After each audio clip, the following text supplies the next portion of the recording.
I was listening one Sunday morning to a sermon by the Reverend Michael Curry, who is the head of the Episcopal Church here in the United States. And he was preaching kind of a sermon of consolation, in a way of speaking. It might be a good way of putting it.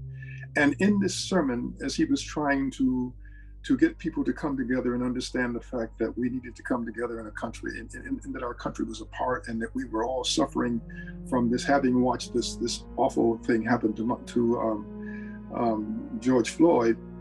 In his sermon, he kept weaving in text from the spiritual "There is a balm in Gilead," and he would just weave certain phrases of the text, not the music itself, but from the text, into his sermon. And it was just very, very, very moving. And as soon as that sermon was over, I said, I've got to write a piece. I was supposed to be writing an organ piece for a friend of mine anyway. And I said, I was just inspired by that. And I just right away started writing on that same Sunday. And I kind of used snippets, I should say, from that spiritual into the piece. And the way that I've woven just small segments of it at different times, in the way that he did that in his sermon.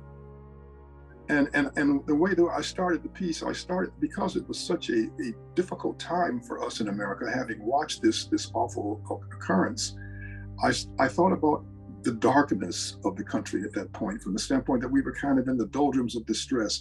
And this is why I decided to start the piece with just pedals, with a low pedal, to kind of give this dark kind of flavor to it, with the idea that as the piece progressed, it would brighten and brighten, and with the idea that we would eventually have a reconciliation in our country, and also a sense of hope. So this is the way the piece was evolved, and this was the inspiration behind it.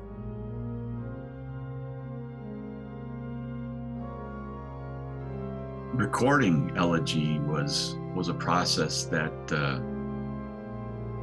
was, again, full of great exploration, especially to find the sounds on the organ that seemed to fit the character and mood of each section of the piece. The two most interesting spots for me are the pondersome beginning that leads up to a solo in the middle of the piece, where bits of the theme start to appear more consciously, especially in that solo reed that I use. It's the clarinet on the appositive, and then the big rousing crescendos toward the end of the piece again. That there are two big crescendos that take place, and I think recordings are fabulous, but there's nothing like hearing those spots in person. And when you've got 6 to 8 seconds of sound that decays in the room after those big crescendos, it's just a stunning work. And I would really encourage as many people to explore this piece as possible. Not only does it have a fabulous message, but I think it's really a stunning musical work.